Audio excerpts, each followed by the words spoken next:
Welcome to the Value Builder Podcast, where we focus on real estate with a value-add mindset. Real strategies, real operators, real outcomes. Let's dive in. All right. Welcome to the Value Builder Podcast. Today, we're diving deep into the mind of a true empire builder who transformed rock bottom into doing $57 million in business across multiple markets. So today we have Dan Breslin, president and founder of Diamond Equity Investments, one of America's largest direct home buying companies.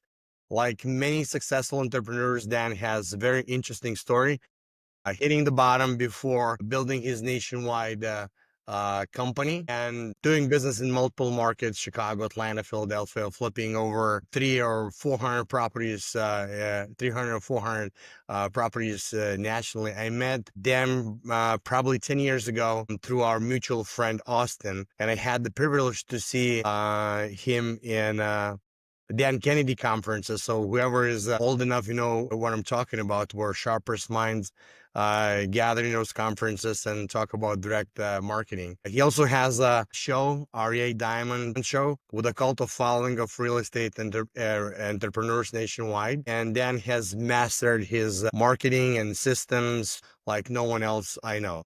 So today we are going to freestyle, just going to talk about marketing and direct to sellers and buyers marketing. And then seen it all. And I'm just really would like to dive into this topic and learn from Dan and also just discuss exactly what's coming in the future. So with that, Dan, do you mind sharing briefly about your story, where you came from, how you ended up in doing this massive volume of real estate, and maybe we can weave in how that marketing genius evolved in you, so if you can, so people who don't know you get a flavor. Yeah, fair enough. For a lot of my life, my story in my life was, it was like drug addiction, struggling with alcoholism, struggling with drugs. And that felt like a majority of my life. And when I was 32 years old, so that's maybe 2012, I was able to finally put that in the past and, no more drinking, no more drugging. So it's been, I don't know, 13 years and a half since that. And now it's becoming a bigger part of my life, maybe that I'm clean, than when I was using drugs and alcohol. That made all the difference, that and turning my life back to God within that same year, actually about a year before the drug addiction finally was history. And really, that's the foundation of my success. There are biblical principles that show up in running a business and, receiving or creating prosperity, receiving the blessing, if you will, that comes from the book, that comes from reading the Bible. So really that's where it all started, and the consistent building of Dan Breslin's life really started. Reading the Bible 2011, and then getting clean in 2012, and then it's been a ever brighter, day. Sun just continued to get brighter and brighter for all these years since. So thank God. I remember that. Yeah, I remember one moment you may or may not remember, when we decided to partner up in Miami, buying properties with Henry. I think we hit it off right away, and we went to Miami. We kind of looked at this market, but then he told me, look, I need to pray on it, and it wasn't. It wasn't really a maybe, right? It was really so natural for me. It's like I respected that. It was like, I like this guy. He is looking for the clarity of from the higher power or whatever. And it was really great response. And he called me 3 days later and he said, hey, let's do this, So I don't know why it was 3 days. I don't know how many days meditated, but it's like, hey, let's do this. Seems like we had a clarity, I had very clear understanding pretty much also within, after that meeting, that I want to go and do business with you. But I remember that. So on top, one more thing. So till 2011, 2012, was it like a Tony Robbins moment? Dan is one way, and next day, screw that, that's it. I'm reading Bible every single day, no more drugs, and it's like next day, or it was like a transition, a couple of years? No, it wasn't a Tony Robbins kind of moment. It was like a slow transition. And it wasn't like I was just like very highly committed drug addict all the way up until that moment when I picked the Bible up. I had years clean in the past and struggled back and forth. So anywhere on the spectrum of, kind of being wrapped up in an addiction or maybe clean or trying to go in one direction or not trying to go in the other, but going there anyway. So that was the 2011, start. It was a very, very interesting time to go through a Amazing. spiritual awakening. And it was, like I said, it was not an overnight thing. It was definitely a process. So yeah, it's still going 10 years later, still evolving, right? Yeah. I mean, there were specific moments along the way, where I learned and did certain, prayers that would have been completely alien to me before, uh, committing myself to living a life the best I can according to God's will. Like there was a moment that I remember that happening, right? And there were a few of those kind of moments probably throughout all of the time in the last 13 or 14 years since that time. But yeah, I don't know that they're like, it's a single, the 180 shift right there in the moment. Interesting. Not for me. Maybe Yeah. others have that. Yeah. I can relate. I can relate to, yeah, I've attended Tony Robbins UPW. I think that was a very um pivotal point when I starting realizing different values or how I see the life and how I understand it. Uh, but yeah, some folks have it like, one day, that's it, no mas. But these stories also very inspiring when they're shifting to a different type of North Star, right? Completely different North Star. So great. All right. So let's go right now to your marketing genius, and I learned so much over years from you, and you have this very innovative mind, but at the same time, I see you that you are very rooted in fundamental principles of marketing. And I believe I'm also a little bit the same way. I know I met you in Dan Kennedy conference. I don't know if we were doing business already, but Dan Kennedy is you meet those old OGs copywriters, right? Which I think, new wave of marketing that we're right now living in, that social media and audience building and stuff like that. I think that people are kind of forgetting about it. But if you understand the whole spectrum, you understand that that new thing is actually probably, I put it maybe only 10% of entire thing, all the marketing, what it is, right?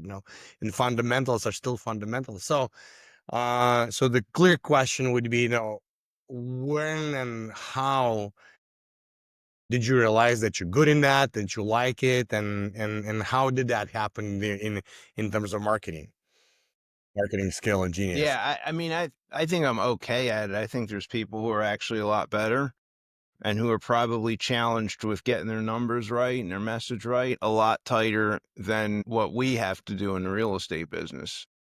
And I probably compensate for that Uh-huh.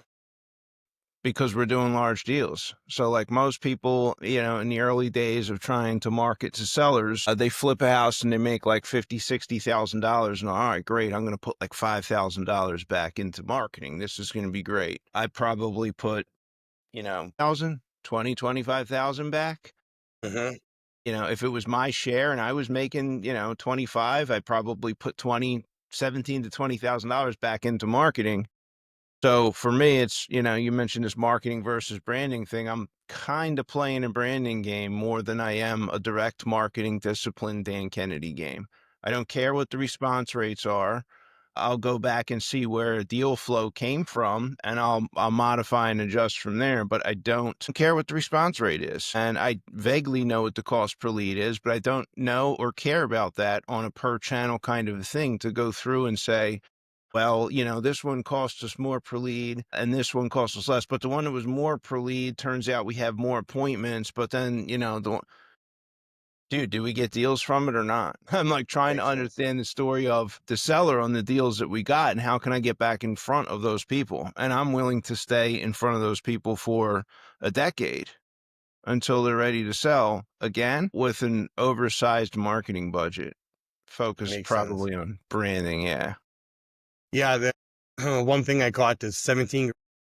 It's 3-to-1 kind of ratio. I remember when I was doing more direct to seller marketing like I used to do right now, when we're buying houses and apartments. It was also in my mind was always about 3 to 1. 3 to 1 meaning that if I can spend $1, but then in gross profits I can make three, then I have just the control to make money out of those two in operational costs, and it's gonna, it will make money. So always like three gross number to $1 spend. So I think that's probably 17 to 50 that comes down to you, right? With that. Yeah, it probably is. And like the big risk in the business that I don't really like the risk in the business is your operational can turn it into, $1 comes in or Uh-huh, $0 to $1. It can happen uh-huh, fast. You miss one lead on, the lucky deal that was going to be, top three deals of the year, uh-huh. and your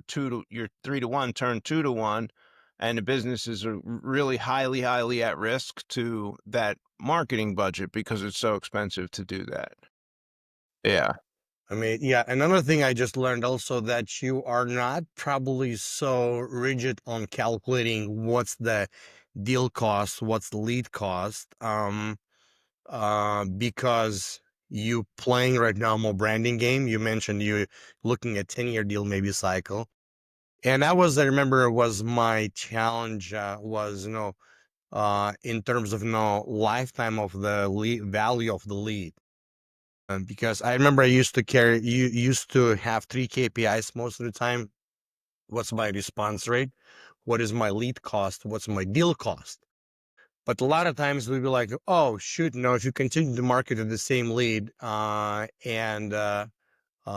example, 3 years later, you get a deal, but you measure it only in 1 year, your metrics kind of off. You can't really understand, because you're going to the brand game. So was it changed throughout the years, or you always were so long on lead, or you never tracked those? You never were a Nazi like I was. I was really kind of almost like, what's my response rate? What's my lead cost? What's my deal cost? And I used to measure maybe like over a year, over a month period. That was my metrics. And then I would back in maybe over a year, and I knew it was a lag. It wasn't getting the clear picture because sometimes you're getting deals so much later, especially keep marketing. So the question is, did it change over the years, or you always were like that? I mean, I have a notion of what the leads cost, but like it doesn't really logically make sense to like measure them on a weekly basis or anything like that. Uh-huh. And you could have a deal where you get lucky and make $300,000, and all of your other average deals are 15, 20,000. It's like, what were you willing to spend to get in front of the person where you lucked out and made $300,000 on a deal? I guess I would have been like close to 85 or 100,000. Exactly. Turn around and, put that much right back out into the machine again. So yeah, I never really, I mean, I look back and see what the cost per deal is on that kind of allocation, but like from each individual channel, I think where I'm probably looking a lot closer where most people aren't, most people are trying to find the dashboard.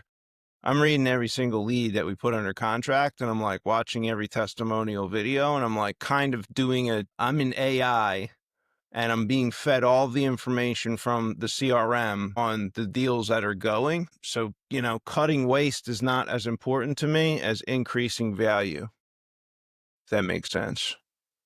Talk a little bit about Oh, increasing here, value of the yeah, increasing value of the whole as a marketing, or increasing value I think I enterprise think value. most people are tracking all these metrics and they're trying to find, oh, where can we cut out the waste where it's not working?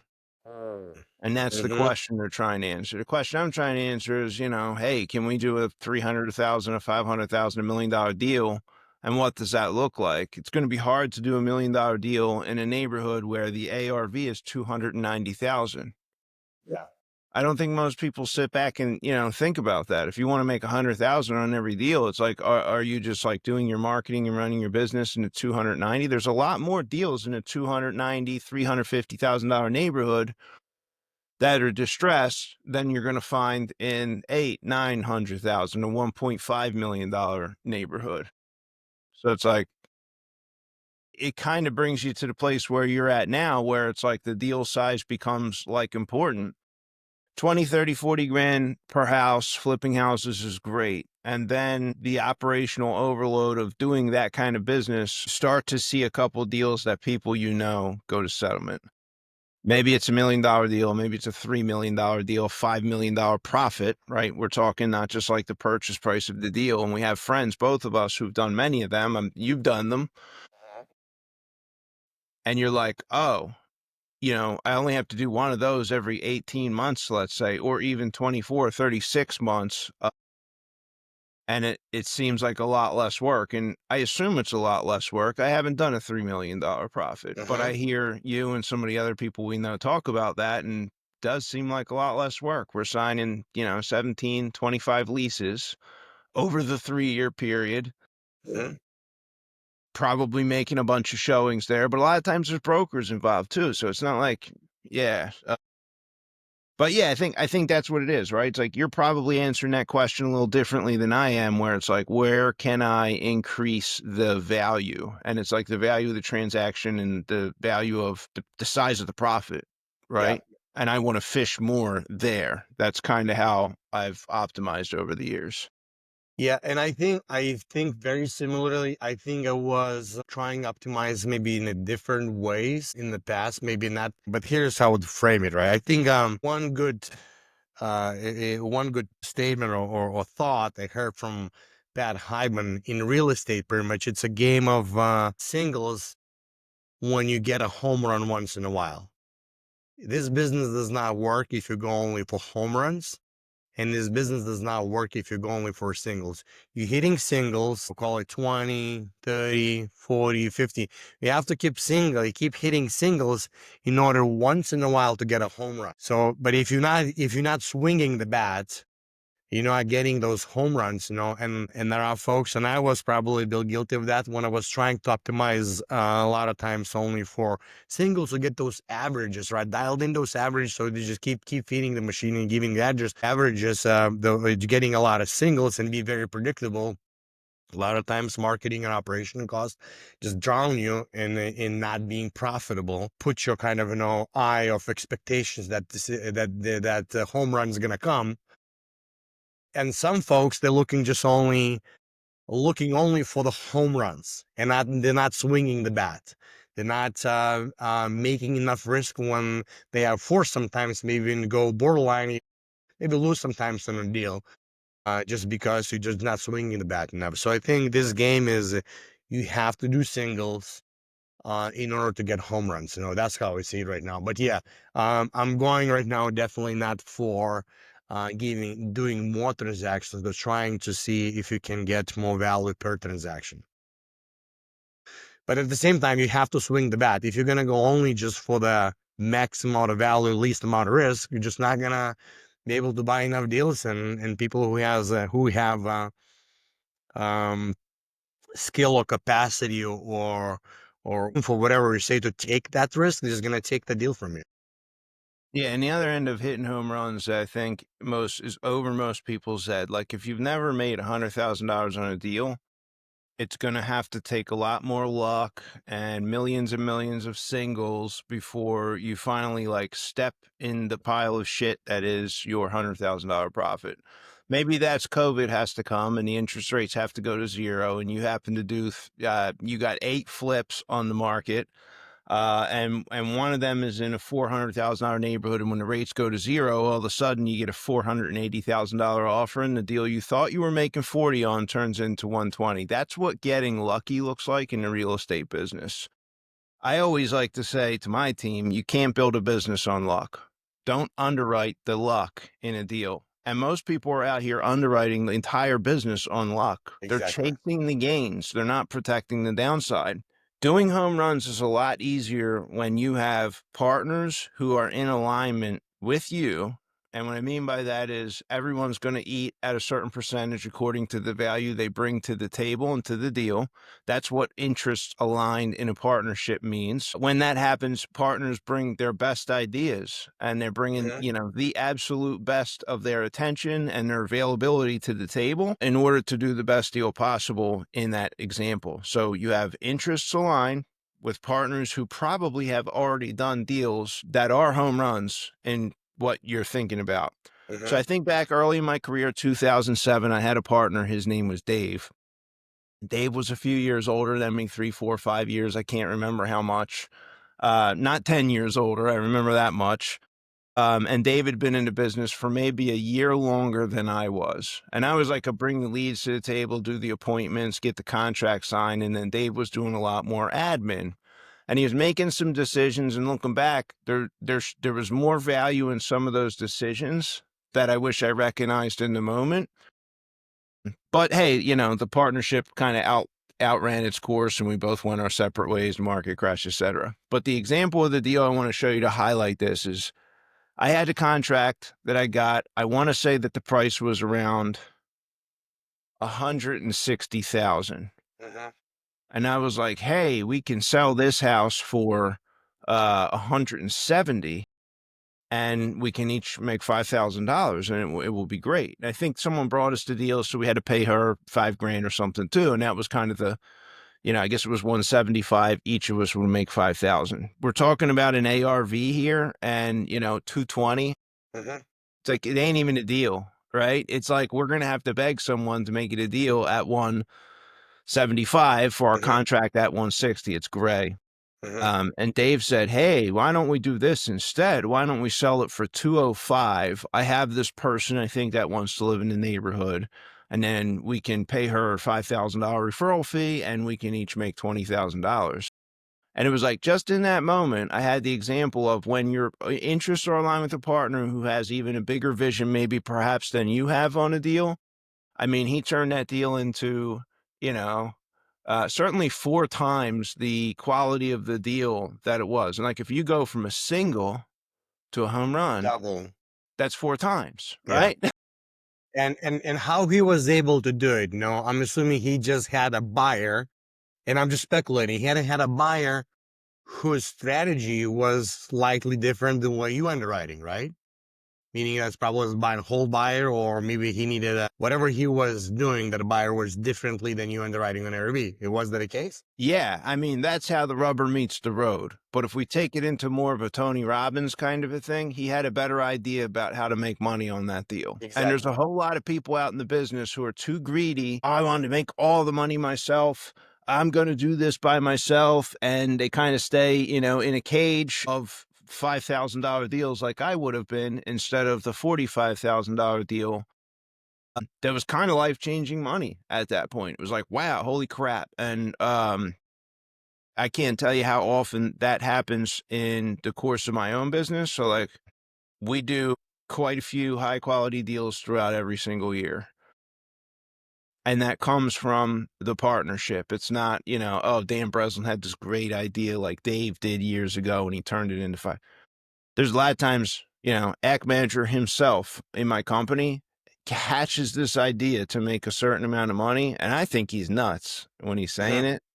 And then he goes and does it. And we actually maybe make double what he said originally, that I thought was a crazy number. So it's like, you never know where the great idea, this seed for the best deal, you never know where that's going to come from.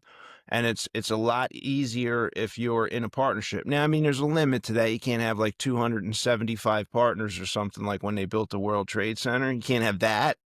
And, maybe that is actually right. Maybe they did all make big money on that deal. But what I found is in the value of partnerships, when the interests are aligned, your half a deal or 25% of a deal can be 2, 3, or 4 times what you probably would have thought you could make on your own because you align yourself with those partners. So like, the lesson there is like, don't be greedy and open yourself up to the mastermind principle of being in partnerships and really think through the partnerships that you decide to get into. Yeah. People who, and that's really brilliant. And I don't think I'm there. I was in the pendulum when I had a lot of partnerships, and then I was in the pendulum. I don't want partnerships at all. But I think the key is what you said is just to get in the partnerships. It's like marriage, right? Then where their interests are aligned. And I mentioned a couple of, but I'm telling it right now on the pod. For example, we did deals in Miami, and we end up, that shutting down this market. But growing this business and then, deciding that it's not worth our time, that partnership kind of dissolved in a very, very nice way. And we still keep doing in masterminding. But because I think we took deliberate time to understand each other, who is what bringing to the table, right? We didn't have an operating agreement, but somehow we understood and agreed, right? I don't think not too many people going in the marriage, getting prenup agreement every single time. So I think the key is what I'm trying to say is that you said, when the interests are aligned. And that's a really awesome skill to learn, which I didn't learn yet, because I'm still, I think, have some, call it maybe traumas from bad partnerships, which I think everyone does. But eventually realize that if you learn the skill how to align partnerships, and if you really combine, 5 minds together, you're just making 10x the result, right? But that's the crux, how to make those partnerships aligned and how to keep them aligned all the time. And that's almost like a spiritual process. You really cannot define what operating agreement in my view. Or if you Yeah, and define what operating agreement has to be timeline. We doing these rules for next 3 years or 2 years, and then we realign again. So I don't know. Do you want to go that direction and comment on this?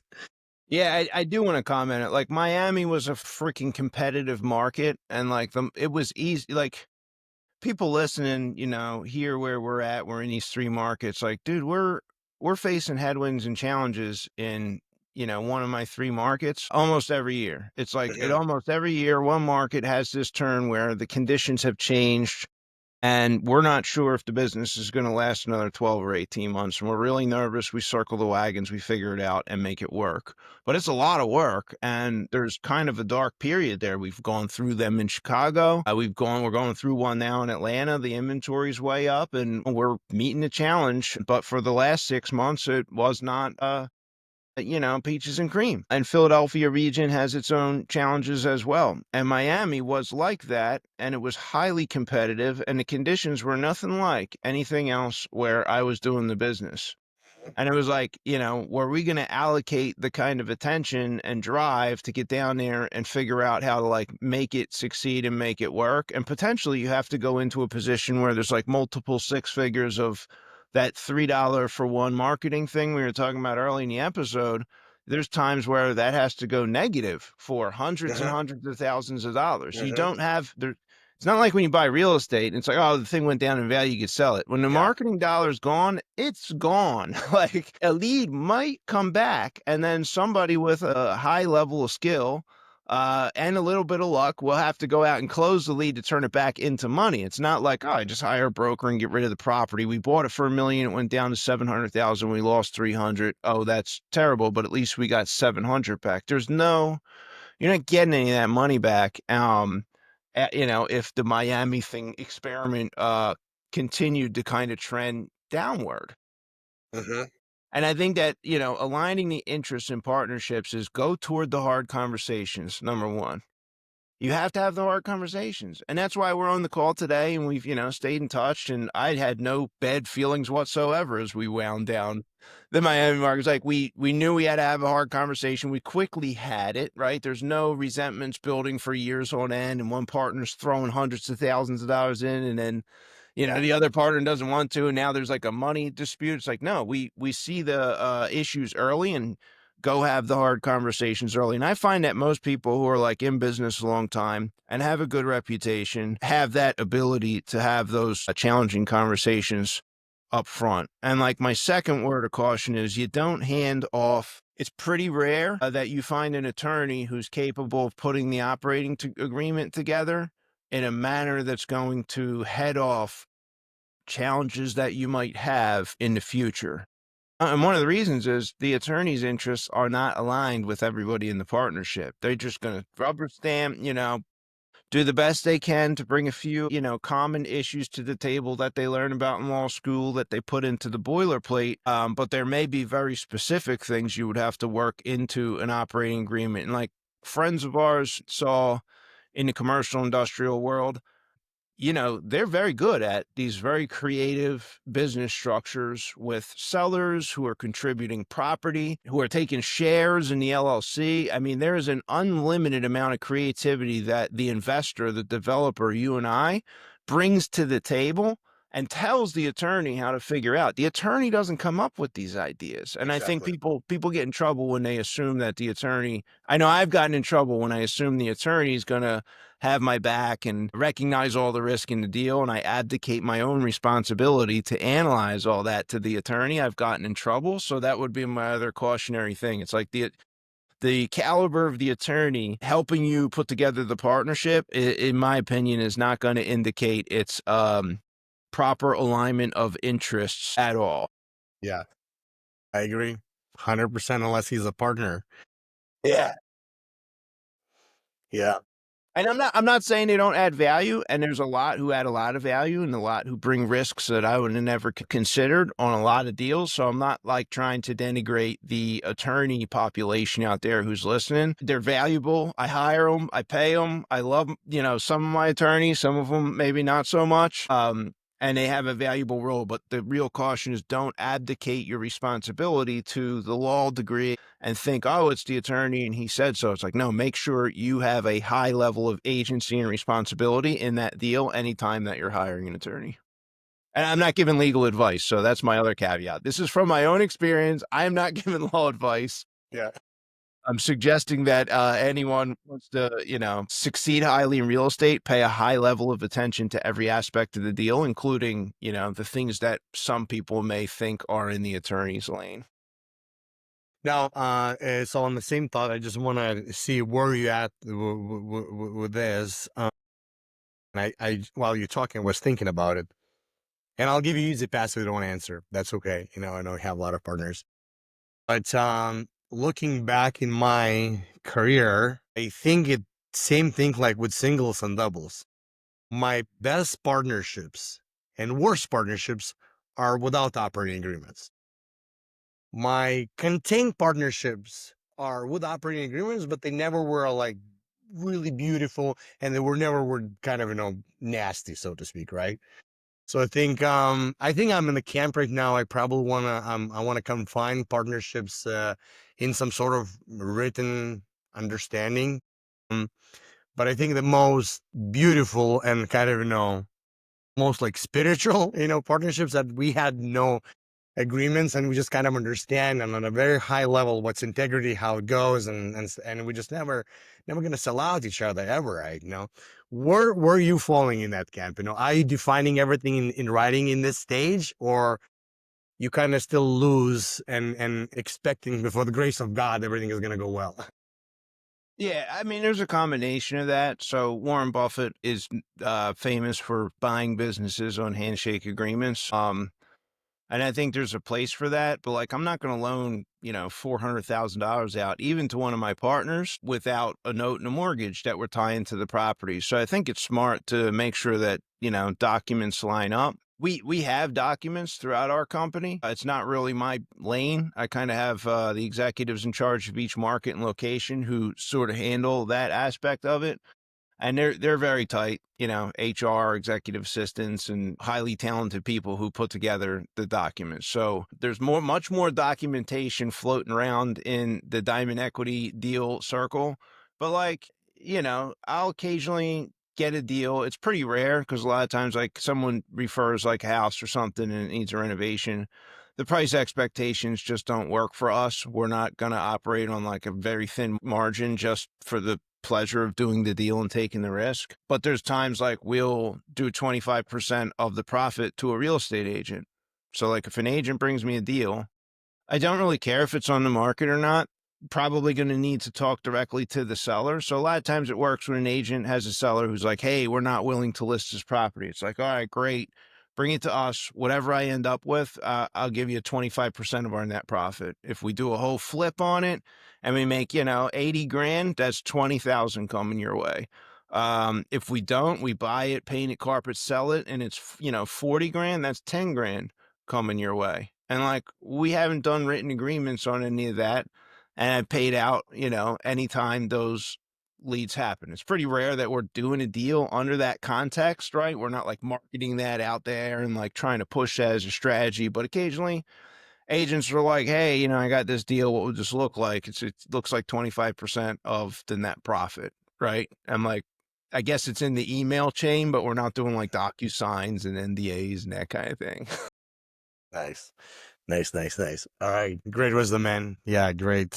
Tested the fundamental principles. All right, let's go back to on the marketing side. I think I wanted to ask you, marketing is just such a big thing. Like it's ability to write copy, it's a list, it is, variety of channels, and there is a whole science into what is called marketing. It could be dissected branding and stuff like that, but usually, in every single skill there is like, something that is most important to that, and maybe that's 80% of focus should go into into that. Some people would say maybe that's writing, some people maybe that's copywriting. If I would ask you, and if you take this marketing one, as a thing, what is the most important in the marketing? Let's say maybe in your business, if you can, and I can share, what I think, it is. But, or maybe if you have there are two, give two or three. What do you think those are in the whole thing of marketing? What is the most important? I mean, I think people want a simple answer like, oh, it's do copywriting. Oh, it's include a call to action in there. Yeah, we could start by putting a phone number in there so that a seller could call us back. Yeah. Oh, it's the list. If you have this great, perfect list, then, you're totally set. Like, you need a list, that's going to go without saying. But only if you have limited budget is the list really all that important, right? So the more limited your budget, then the more you have to do. I guess, like, from my place, it's recognizing that marketing is not different from the deal-making side of the business. Like, it's all one continuous stream. And I think you have to pay attention in that stream after the leads are generated to figure out, are these the right leads? Are you marketing to a bunch of properties and you forgot to do an equity selection, right? Maybe there's time and place. You don't really want much equity in commercial real estate, and you have properties bought from like 2017 to 2022 that have 3% interest and are coming up for refinances. They're going to show up on a list service with no equity, basically. And you can't really track and calculate equity in the commercial real estate space the way you can in the single family. So a lot of those equity Exactly. calculations are wrong. And yet those people, that's part of why I sold many of my rentals. I didn't want to have to deal with the refinances that would come up in another year or two. I just didn't want to submit the documents and sign the paperwork, like on top of the managing of these small assets that I've outgrown. So I sold them all. That was one of my motivating factors. If they were 30-year loans, Saul, and I never had to go do the refi and send my financials in every year, I probably maybe I would still have kept the property. I wouldn't have had interest rate risk. So, a list where there's no equity might be the right answer for a certain asset, or it might be a list with there's all paid off and they've owned them forever. They're probably in rough condition, and maybe there's a chance for seller financing, or certainly a chance for them to accept a price a lot lower than if they had some gigantuan mortgage on there and had already spent the cash.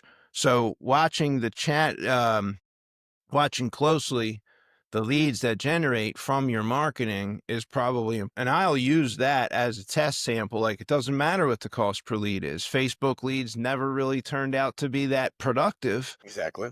So it's not worth my time to keep them running. I don't care if they're $52 a lead and the response rate is, whatever the cost per lead and the appointments. Like, we do one or two deals in a year. It doesn't justify me looking at the cost per lead or my team having to call unresponsive sellers coming in from Facebook leads. So we cut the channel, and we've like tested and cut and tested and kept channels a lot over the years. We used to have HomeLight leads. HomeLight was like a real estate referral agency kind of thing, and they were probably blowing a bunch of money during 2020 and 2021. And we did like 25 or 30 deals through those 2 years. And then the quality just kind of, it's like if you're buying leads, even if you're doing marketing, you want lots of leads. Oh, I want lots of leads. Yes. But that's not always the right answer. You want a decent amount of leads that turn into deals. Like, if I could just have the 362 leads they're going to turn into deals, and like not even a single other one, like give them to us. Not reality. So resisting that temptation to like go for the, the abundance of leads later in the channel by watching it and counting like how many didn't turn into a deal, like that's important. Or what kind of setup is the letter creating on the back end when the person calls, right? Highest paid guaranteed cash sale. And now you have this seller who's asking for $600,000 in a neighborhood that's worth 450, right? It's like, is your marketing message creating that? They may pick the phone up and call, but like, are you creating noise on the other side? A lot of people do the fake check mailings, right? We tested, we created them, I don't know, 10 years ago, the fake check mailing. And we didn't like the attitude and the kind of bait and switch and all the confusion it created on the back end. I don't care if we're getting tons and tons of calls. The experience of the seller receiving the letter, not that I'm like going to have them all, singing my praises. They're still complaining that we're harassing them now when we send letters out. But I don't want them all pissed off and calling, and my guys have to deal with the brunt of that. I like create a Exactly. shitstorm. So like following the marketing all the way through to the end of the deal, and then like optimizing maybe list selection or optimizing maybe the copywriting that you have in there. I think that's like a continuous cycle over time that can help Yeah. produce. But I don't even know if it produces more deals, but perhaps it produces a higher quality deal and more sustainability in a marketplace that's getting more competitive with the cost of, mail and every kind of lead and advertising going up and response rates not necessarily going up. You have to get better every year in the marketing direct to seller game if you're going to even continue to kind of like play that strategy. Yeah. Yeah. 100%. Amazing. Great, great, great, great. Thanks for sharing. I can share what on my end, while we are answering, I was thinking, I think for me, Waldo was very KPI driven, cost per lead and stuff like that. I think right now is something what is not really measurable. Like Ayakoka said, no, I would like to know how can I cut marketing in half, but I just would like to know which one. And for me, I think I know which one, but internally, but it's very hard to put in like, spreadsheets. And for me, it's right now is just, ability to increase trust. So usually for me, it is marketing right now. Right now, how can I remove friction? Because, if you're able to increase trust, and there is a way to measure probably how many testimonials you're getting, NVP score, getting the surveys, how many referrals you're getting. There is a way to KPI this to logical brain. But right now, I think I'm just getting like, like you say, I'm getting an AI with information and I'm sensing. And it's besides that, this deal is giving me money. And if it falls in a KPI bucket that I spend, how much actually that's good vibes it getting me as a brand or as a company, as a person, right? So I can get maybe eventually more referrals or, another lender wants to work with me and investor wants to work with me. So that's almost like almost like a different type of measuring, but you can feel it. You definitely can feel it if marketing resonates more good vibes than negative vibes, because when you do marketing, you're always going to have haters and you're always going to have, um, someone who praises you. I mean, if you only haters, obviously it's clear that your marketing does not work, or maybe the way you're doing business is right. But I think for me is really right now just how can I increase more trust with my marketing, and that commands so much how you have to conduct the business in order to get that right. Because if you're not getting that, probably your marketing does not work. Yeah. I mean, you bring another point up. We like focused on marketing. That happens to be what works for me. I think it works for me because I'm more of like a stock picker when it comes to like the very large budgets that we're like sprinkling out there in the marketplace that come back.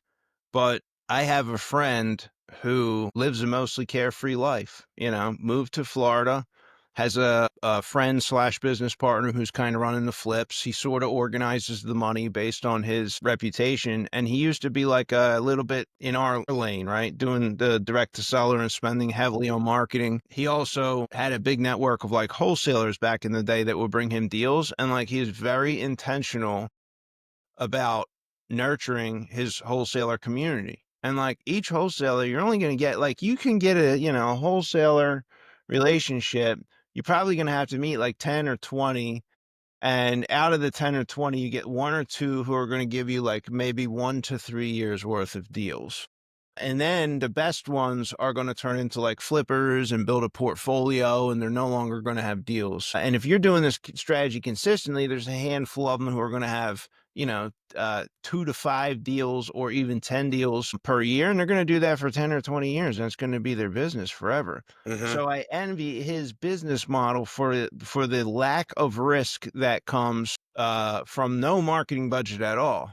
It's just an investment in his time. Now, he doesn't have the same control over the deal flow that I have, but he has zero marketing budget, right? And so it becomes this trust-based, performance-based kind of a thing. And I see a lot of you guys here in the commercial realm who don't do any direct to seller at all. It's like direct to seller, oh, it's great off market. And it's like, I'll ask you a pointed question that maybe will illustrate the value of direct to seller. I don't know, maybe it won't. Out of the last 10 deals you've done, how many of them were direct to seller?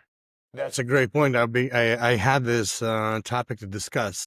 I think overall I'm shifting more to organic, kind of, whatever we call it, your audience trust building, your network building, marketing.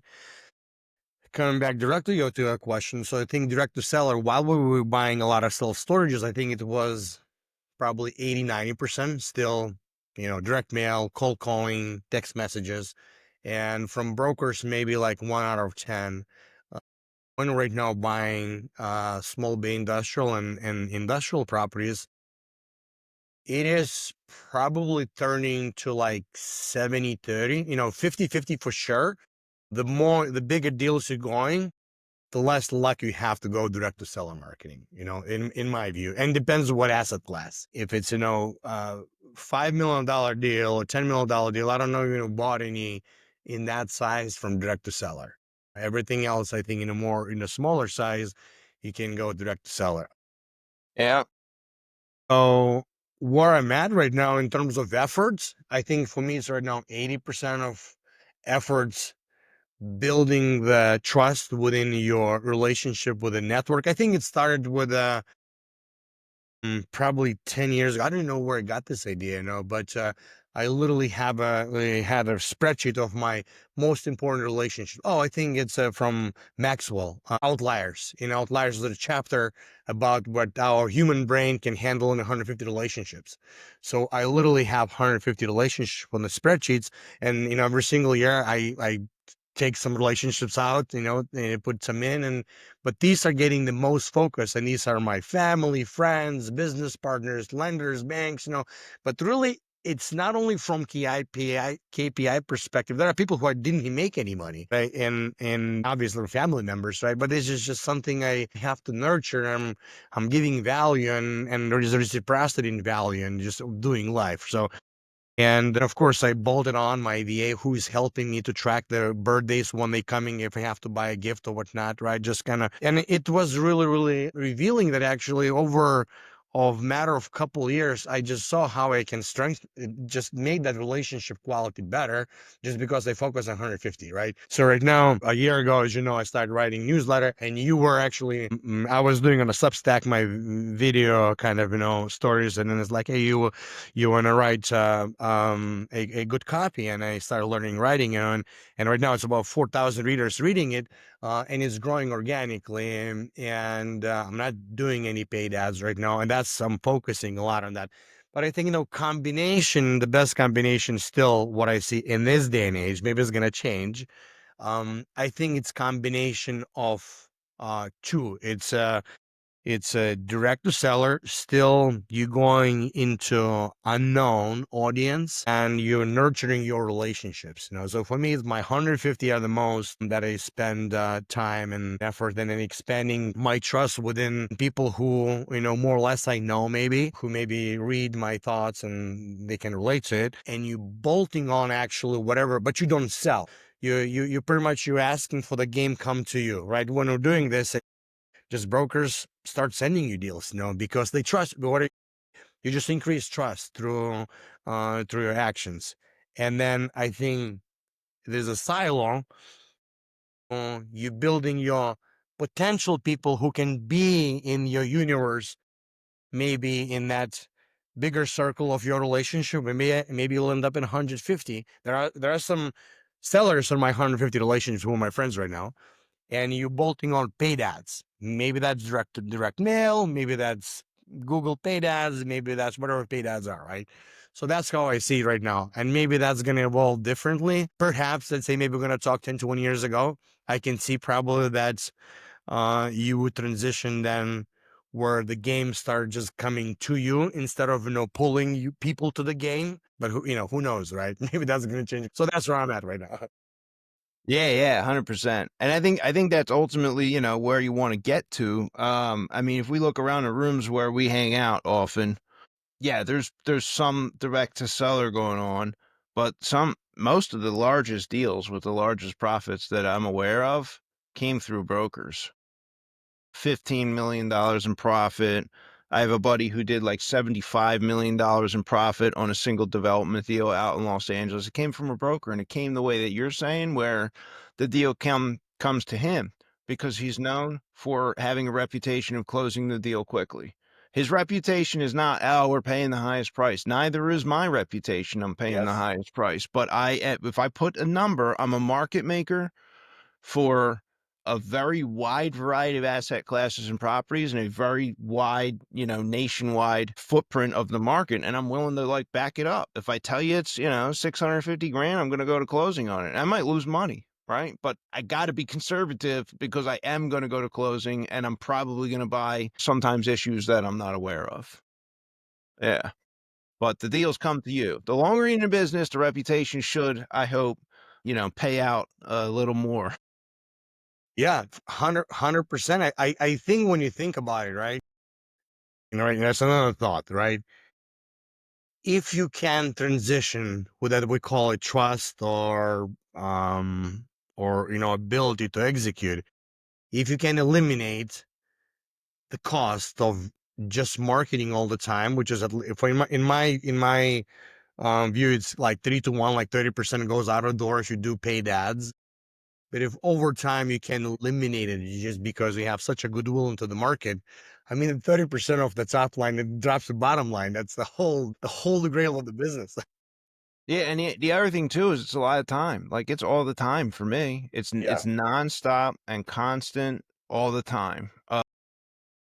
So there's a lot of time and energy in there, right? It's just if you get to a point where that time didn't have to be allocated there, is there a higher return on the time than the direct to seller aspect? Maybe. I mean, that's for each individual person to answer according to where they're at on their trajectory. Yeah.